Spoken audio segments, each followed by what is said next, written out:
Assalamualaikum warahmatullahi wabarakatuh. Sabahul khair, sabahun nur. Kaifa halukum? Bil khair, alhamdulillah. Selamat pagi anak-anak semuanya. Alhamdulillah semuanya dalam keadaan sehat wal afiat. Anak-anak, mari kita mulai pembelajaran hari ini dengan berdoa terlebih dahulu. Bismillahirrahmanirrahim. Rabbis shrahli sadri wa yassirli amri wahlul 'uqdatam min lisani yafqahu qawli. Rabbi zidni ilma warzuqni fahma. Amin ya rabbal alamin. Alhamdulillah anak-anak, apakah kalian sudah sholat duha dan murojaah? Alhamdulillah. Jangan lupa sholat duha dan murojaah terlebih dahulu sebelum pembelajaran ini dimulai. Anak-anak, pembelajaran hari ini kita sudah memasuki tema 4, subtema 2, pembelajaran 1 dan 2. Silakan kalian buka buku PPN kalian halaman 25. Kita akan belajar inti cerita dalam sebuah buku sastra. Dalam sebuah cerita, kita bisa mengetahui yang pertama yaitu tokoh cerita, yang kedua peristiwa, dan yang ketiga adalah inti cerita. Coba kalian baca buku kalian halaman 25, kisah tentang Pak Kodir. Nah, di situ nanti kita akan bisa menemukan 3 cerita ini, yaitu ada tokoh cerita, peristiwa, kemudian inti cerita. Apa tokoh dari bacaan tersebut? Dari cerita tersebut didapatkan bahwa tokoh dalam cerita tersebut adalah Pak Kadir dan para petani lainnya. Yang kedua, peristiwa yang terjadi adalah terjadi serangan wabah hama di sawah para petani. Inti cerita yaitu Pak Kadir dan para petani mengalami kerugian karena sawah mereka diserang hama. Namun, berkat kerja keras dan kerjasama mereka, kesulitan tersebut dapat diatasi. Coba kalian temukan tokoh peristiwa dan inti cerita dari cuplikan cerita lain. Kalian bisa mencoba mengerjakan buku Kemendikbud halaman 50 sampai halaman 52. Di situ ada cerita Pak Weli, seorang kepala sekolah desa Cemara, kepala sekolah Cemara di sebuah pelosok Kabupaten Grobogan. Dan nanti kalian bisa mengisi halaman 51 sampai halaman 52. Oke, kita pembahasan selanjutnya. Salah satu pekerjaan yang memanfaatkan teknologi adalah nelayan. Saat ini, para nelayan sudah menggunakan teknologi seperti contoh kapal bermesin yang dilengkapi dengan GPS. Akan tetapi, ada beberapa peralatan yang tidak boleh digunakan atau dilarang untuk digunakan oleh para nelayan. Di antaranya apa? Yaitu bom ikan, pukat harimau. Karena apa? Hal ini karena menimbulkan dampak negatif terhadap lingkungan. Terus cara atau hal yang harus diperhatikan supaya keseimbangan alam itu tetap terjaga.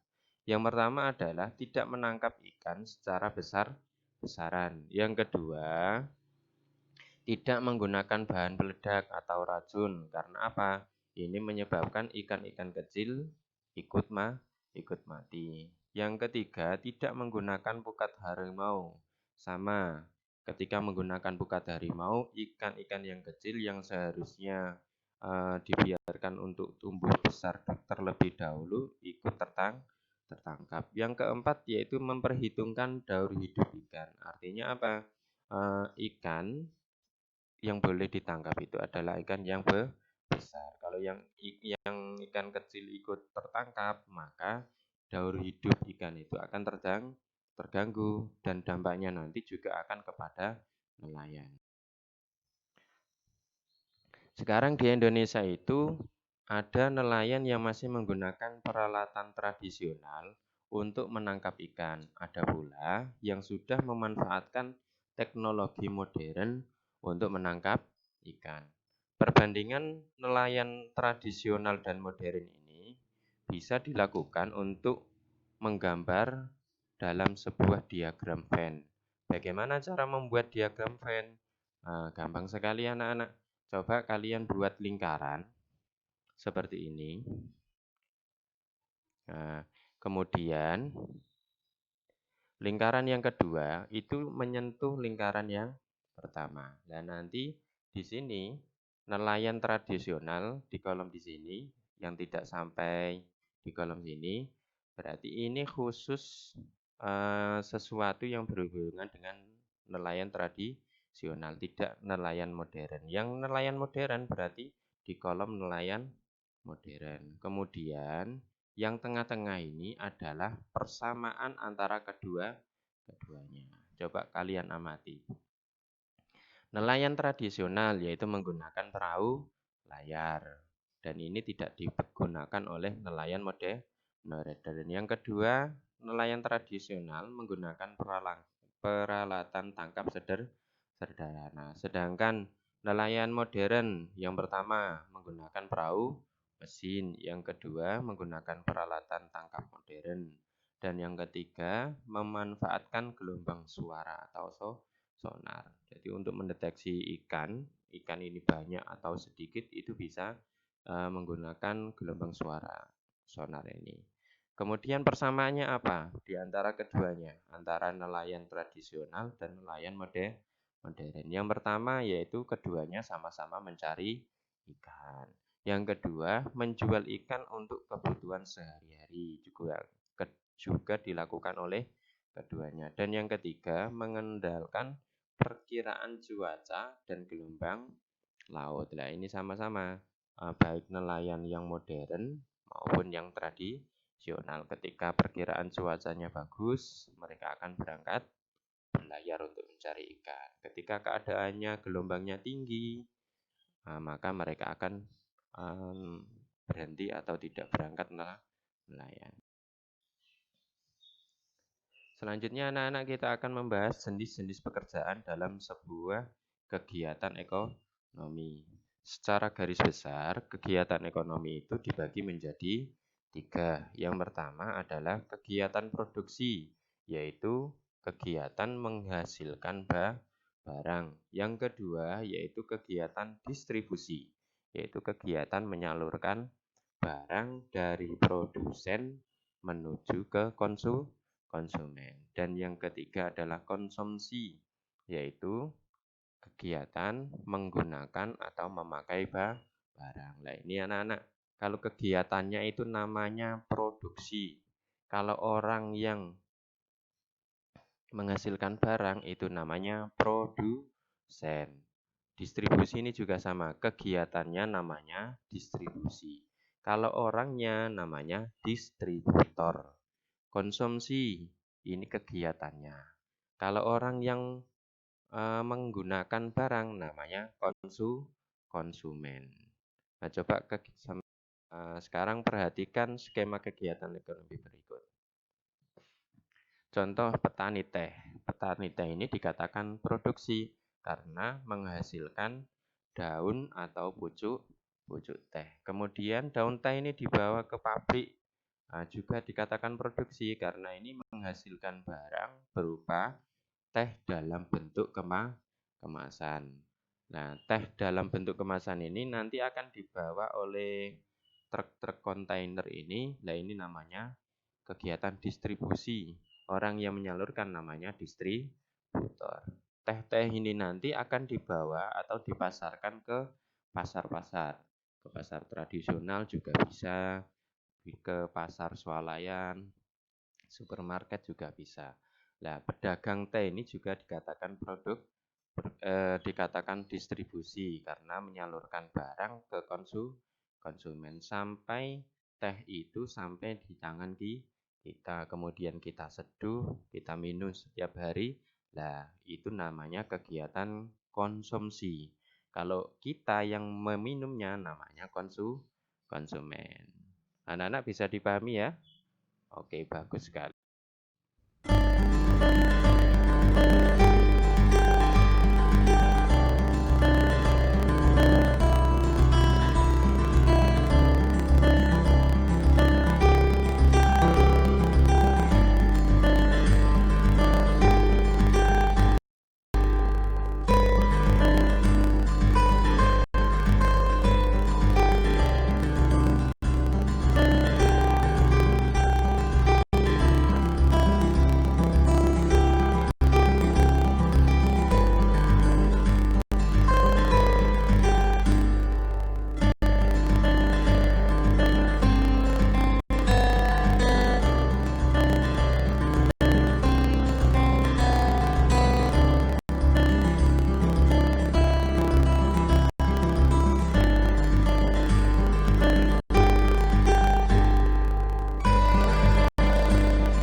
Selanjutnya anak-anak kita akan membahas tentang simbol dan makna sila kedua.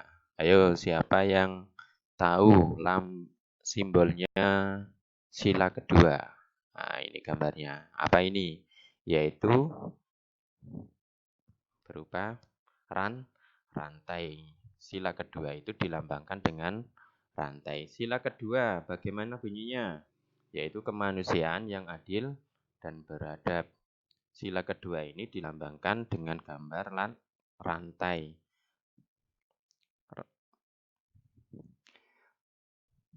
Rantai ini tersusun dari mata rantai yang berbentuk segi empat dan lingkaran yang saling terkait. Apa maknanya dari simbol tersebut? Maknanya adalah mata rantai yang saling terkait melambangkan bahwa manusia saling membutuhkan dan perlu bersatu agar menjadi kuat seperti rantai. Nah, ini coba kalau rantainya terputus, maka rantai itu tidak akan kuat. Akan tetapi kalau ini saling tersusun rapi, sambung menyambung, maka rantai ini akan kuat. Sama dengan kehidupan kita anak-anak. Kalau kita rukun, bersatu, maka kita akan bisa kuat seperti rantai ini. Bunyi sila kedua yaitu kemanusiaan yang adil dan beradab. Artinya apa? Sila ini mengajak masyarakat untuk memperlakukan setiap orang sebagai sesama manusia yang memiliki martabat dan adab. Karena itu diperlukan sikap saling mencintai, tenggang rasa, dan saling menghormati antar sesama agar tercipta sebuah kerukunan. Oke, selanjutnya kita akan belajar membuat sebuah ilustrasi. Apa itu ilustrasi? Ilustrasi adalah gambar berupa foto atau lukisan untuk memperjelas isi buku, karangan, dan sebagainya. Bagaimana langkah-langkahnya? Yang pertama, kita harus menentukan tema terlebih dahulu. Contoh, tema gambar kerukunan antar warga. Yang kedua yaitu membayangkan kegiatan. Contohnya kita membayangkan dua orang yang saling bersalaman. Ini kan menunjukkan kerukunan. Yang ketiga kita membuat atau menggambar sketsa. Sketsa itu adalah gambar yang belum jadi. Seperti itu, sketsa garis orang yang sedang bersalaman. Kemudian kita bisa menyempurnakan gambar tersebut menjadi gambar yang utuh atau gambar yang sempurna. Nah, dari gambar itu menunjukkan ilustrasi akan memperkuat sebuah isi buku. Selanjutnya anak-anak kita akan menentukan rumus luas dan keliling persegi panjang. Untuk menentukan luas dan keliling persegi panjang, kita dapat menggunakan petak satuan seperti yang telah kita pelajari sebelumnya. Perhatikan gambar persegi panjang di samping. Luas persegi panjang tersebut sama dengan banyak petak satuan yang menyusunnya. Banyak petak satuan yang menyusun persegi panjang tersebut ada 35 petak satuan. Jadi, luas persegi panjangnya adalah 35 petak satuan. Coba kalian perhatikan panjang dan lebar persegi panjang tersebut. Panjangnya ini adalah 7 petak satuan. Kemudian lebarnya ada 5 petak satuan. Artinya 7 kali 5 sama dengan 35. Sama saja kita simpulkan luas persegi panjang yaitu panjang kali lebar. Bisa dipahami anak-anak? Alhamdulillah, mudah ya. Berarti luas persegi panjang itu adalah panjang kali lebar. Selanjutnya kita akan belajar tentang keliling persegi panjang. Coba kalian amati persegi panjang tersebut. Hitunglah sisi luarnya. Banyak petak satuan pada sisi terluar persegi panjang itu adalah menunjukkan keliling persegi panjang tersebut. Pada gambar tersebut ada 24 petak satuan. Keliling persegi panjang juga dapat dihitung menggunakan keempat sisi panjang, yaitu dikalikan panjang, ditambah lebar, ditambah panjang lagi, ditambah lebar lagi. Atau ini ada 7, tambah 5, tambah 7, tambah 5. Yaitu artinya apa? Panjang, tambah lebar, tambah panjang, tambah lebar. Atau bisa disimpulkan 2 kali panjang, ditambah 2 kali lebar. Atau kita buat seperti ini. 2 kali dalam kurung panjang tambah lebar. Nah, jadi kesimpulannya adalah rumus keliling persegi panjang adalah 2 kali dalam kurung panjang tambah lebar, yaitu panjang dan lebarnya ditambahkan dulu, kemudian baru dikalikan 2. Oke, bisa dipahami? Alhamdulillah, saya yakin semuanya Selanjutnya coba kalian kerjakan halaman buku Kemendikbud halaman 66 sampai 67 nomor 1, 2, dan 3 saja. Nah, untuk mengasah kemampuan kalian, apakah kalian sudah memahami atau belum? Nah, nanti kalau ada yang kurang jelas bisa ditanyakan langsung ke Ustaz Jamari ya. Anak-anak kelas 4B yang luar biasa, demikian pembelajaran hari ini. Semoga bermanfaat. Simak video ini sampai selesai, kemudian belajarlah dengan rajin. Tetap semangat belajar dan jaga kesehatan. Kita tutup pembelajaran hari ini dengan bacaan hamdalah. Alhamdulillahirabbil alamin. Assalamualaikum warahmatullahi wabarakatuh.